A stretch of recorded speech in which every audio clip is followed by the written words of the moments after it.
She swept the same Pentagon hallways for 3 years, invisible to everyone who mattered. But on the night she found the crumpled paper in Admiral Peterson's wastebasket, everything changed. The code hidden in those coffee-stained numbers would either save America or destroy it. And Martha Collins was the only person alive who could read it. From which city in the world are you watching this story today? If tales of hidden heroes intrigue you, hit subscribe, because what happens next will leave you speechless. The paper should have been incinerated. Pentagon Protocol 7. Alpha required all classified waste to be destroyed within 6 hours. But Admiral Peterson had been careless that Tuesday night, and Martha Collins noticed everything. She found it crumpled beneath his desk at exactly 11:47 p.m.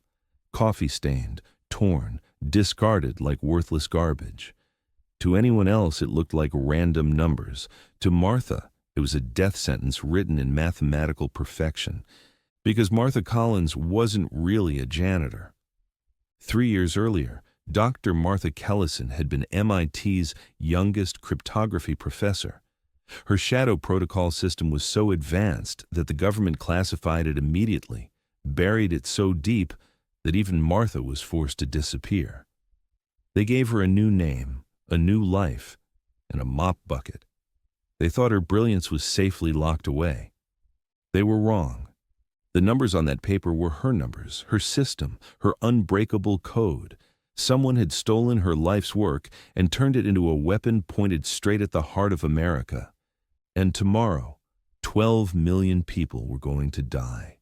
Martha's hands trembled as she decoded the first line in her small apartment that night, 3 words that stopped her heart. White House tomorrow. But that wasn't the worst part. The timestamp showed the message was sent from inside the Pentagon. The call was coming from inside the house. At 4 a.m., Martha broke into Admiral Peterson's office using skills they don't teach in custodial training. What she found in his locked drawer made her blood freeze. Blueprints of the White House ventilation system, photographs of explosive devices, and a list of names that included the president, vice president, and every member of Congress scheduled for tomorrow's emergency session. Someone was planning to decapitate the entire American government in one coordinated strike. And they were using Martha's own encryption system to coordinate it because they believed it was unbreakable. They had never met the woman who created it. Martha had 6 hours before the attack began.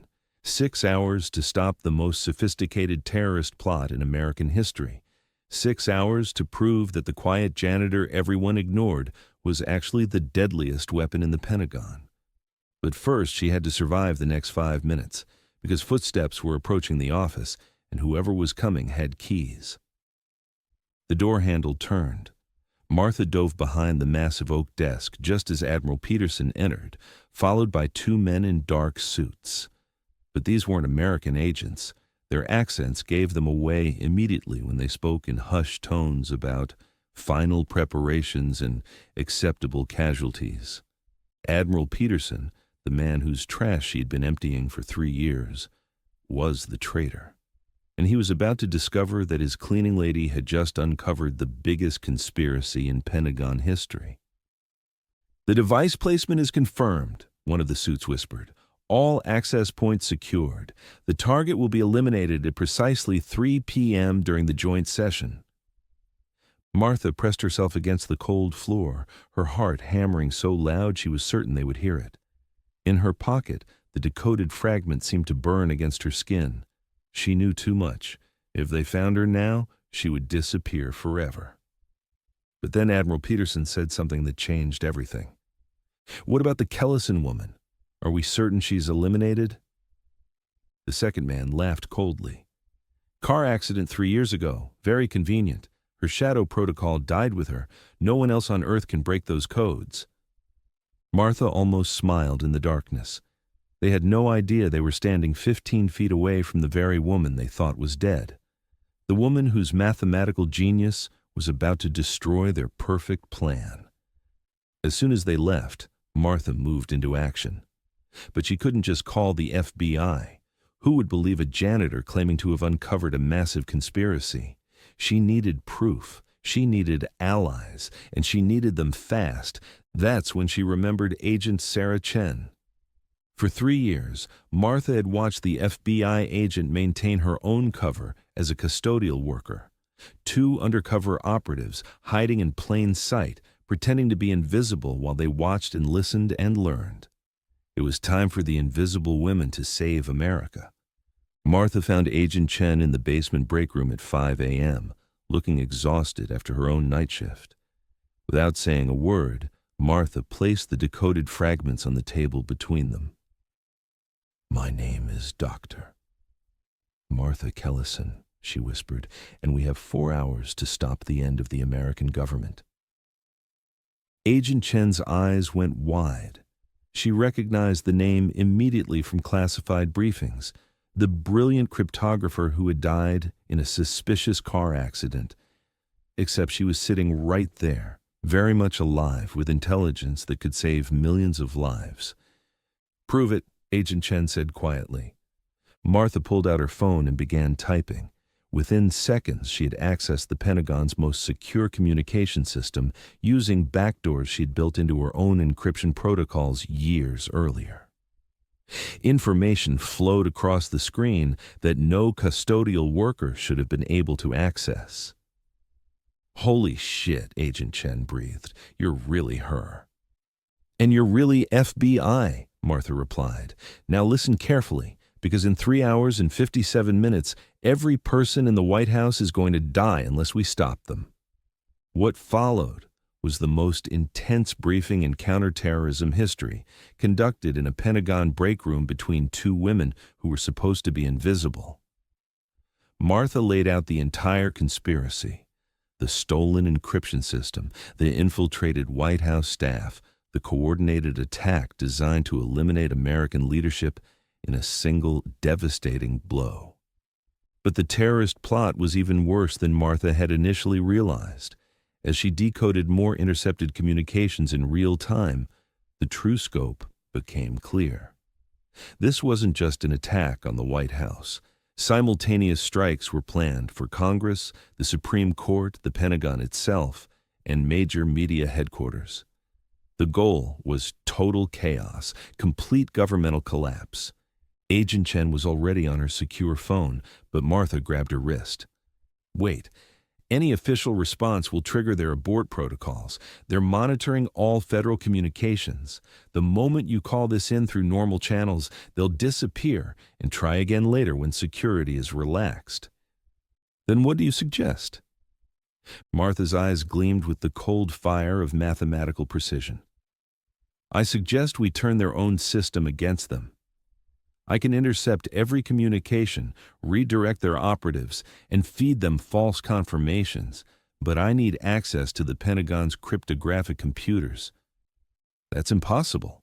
You don't have clearance." Martha smiled for the first time in 3 years. "Agent Chen, I designed those computers. Clearance is just a suggestion." What happened next would never appear in any official report. 2 women who were supposed to be emptying trash cans instead broke into the Pentagon's most secure computational facility.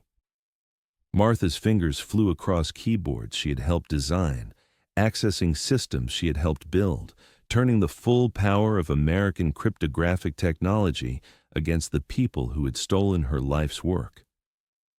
For the first time in counterterrorism history, the good guys could read the bad guys' mail in real time. And Martha read it all. She intercepted communications between operatives, fed them false delay orders, redirected entire teams to locations where Agent Chen had positioned federal response units. The terrorists' perfectly coordinated attack dissolved into confusion as their own communication system betrayed them. At 2:47 p.m., just 13 minutes before the attack was scheduled to begin, the last operative was captured. The explosive devices were safely removed. The shadow network that had taken years to establish was destroyed in hours.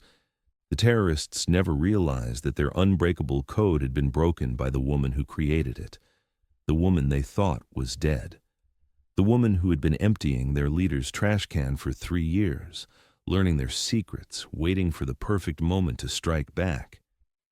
In the aftermath, federal agents found evidence of a conspiracy that reached into the highest levels of military leadership. Admiral Peterson wasn't just a traitor. He was the center of a network that had been selling American secrets for over a decade. The Shadow Protocol theft was just the latest in a series of betrayals that had cost American lives across the globe. But none of that would ever become public. Martha's role would remain classified. Her brilliant counter-operation would be buried in files so secret that most people with top-secret clearance would never know they existed. 3 months later, Martha Collins returned to her custodial duties at the Pentagon. To everyone who saw her, nothing had changed. Same gray utility cart, same invisible woman pushing it through marble corridors, same systematic cleaning of offices where powerful people made world-changing decisions. But everything was different now. The cart contained scanning equipment that could photograph documents from across a room. Her cleaning supplies included chemical agents that could reveal hidden text and encryption keys. Her uniform was equipped with recording devices that transmitted directly to federal databases. Martha Collins had become the Pentagon's most valuable intelligence asset, hidden in plain sight where no one would ever think to look for her. She moved through the building's most sensitive areas with perfect cover, listening to conversations, photographing documents, and gathering intelligence that kept America safe from threats that conventional spies could never detect. Over the following year, her work led to the exposure of 3 more espionage networks, the prevention of multiple cyber attacks, and the identification of dozens of compromised personnel throughout the defense establishment. But her greatest achievement was something more subtle and more powerful. She had proven that the most dangerous people were often the most invisible ones, that brilliance hidden behind a mop bucket could be more effective than armies of obvious agents, that sometimes the best way to protect America was to let everyone believe you were just the help. Dr. Martha Kellison was officially dead, her achievements buried in classified files. But Martha Collins, the Pentagon janitor who saved American democracy, continued her quiet war against the enemies who thought they could hide in the shadows. Because she had learned something they never understood. When you live in the shadows long enough, you become the darkness itself. And darkness sees everything. Late at night, when the Pentagon corridors were empty except for the soft squeak of her utility cart wheels on polished marble, Martha sometimes allowed herself a moment of quiet satisfaction. She'd turned her greatest tragedy into her ultimate triumph. Her stolen life's work had been perverted into a weapon against America, but she'd taken it back and made it into a shield. The Shadow Protocol was meant to hide communications in plain sight. Martha Collins had become something far more powerful, a guardian hidden in plain sight, protecting American secrets from enemies who never saw her coming. And the most beautiful part? They still didn't see her. Every day officials walked past her like she was part of the furniture, never suspecting that the quiet woman emptying their trash cans was the deadliest counterintelligence operative in the building. Her code had been broken and turned against America. But Martha herself had proven to be utterly unbreakable. In the end, that was the most important encryption of all. But the real test was coming. 6 months after the White House conspiracy, Martha discovered something that made her blood freeze. Hidden in General Morrison's classified waste, fragments of a new communication system. Not her Shadow Protocol, but something else entirely, something that shouldn't exist. The numbers were different, the encryption more sophisticated. Someone had taken her work and evolved it, created a next-generation system that even she couldn't immediately crack. As she studied the fragments that night, a terrifying realization hit her. They knew she was alive. The mathematical signature was too personal, too specifically designed to challenge her unique approach to cryptography. Someone was sending her a message wrapped in code so complex that only Martha Kellison could unwrap it. 3 sleepless nights later, The decoded message contained just 5 words that stopped her heart. "We know who you are." But there was more. Coordinates, times, and a name that made her hands shake. Agent Sarah Chen. They had Sarah. The next morning, Agent Chen's workstation was abandoned. The breadcrumb trail led to Hangar 18 at Andrews Air Force Base, a place that officially hadn't been used since the Cold War. The message was clear: midnight, come alone. What Martha found there defied everything she thought she knew. Agent Chen sat unbound and unharmed, surrounded by General Morrison, Deputy Secretary Williams, and 3 other Pentagon officials. They weren't holding Sarah prisoner. They were all looking at Martha with expressions of relief and respect. Everything she had experienced over the past 6 months had been a test. The Shadow Protocol conspiracy was real, but they had been watching her, evaluating her. The government needed someone like her for something bigger than even she could imagine. General Morrison activated a wall screen showing a global map dotted with red markers, a worldwide network of communications using encryption systems beyond anything she had ever seen. Project Black Mirror. Every red dot represented a communication node controlled by a shadow organization called the Consortium. They weren't tied to any single government or ideology. They treated national borders as suggestions and democracy as an obstacle to profit. The consortium had recruited the best mathematical minds from around the world, offering unlimited resources and complete intellectual freedom. They were building something the government couldn't break with conventional methods. Financial manipulation, political interference, military contractor influence, and coordination of terrorist activities across multiple continents. They weren't trying to destroy governments. They were trying to control them, make democracy obsolete by proving that shadowy networks of brilliant people could manage global affairs more efficiently than elected officials. The Pentagon wanted Martha to infiltrate them. Dr. Martha Kellison was officially dead, and Martha Collins was perfectly invisible. She could infiltrate them in a way no traditional agent ever could. They were actively recruiting dissatisfied cryptographers who felt their talents were wasted in bureaucratic systems. Her official story of being forced into hiding made her a perfect candidate. But the human cost was staggering. Thousands had died because they couldn't break the consortium's communications. Financial manipulations that crashed regional economies, political interference that destabilized entire governments.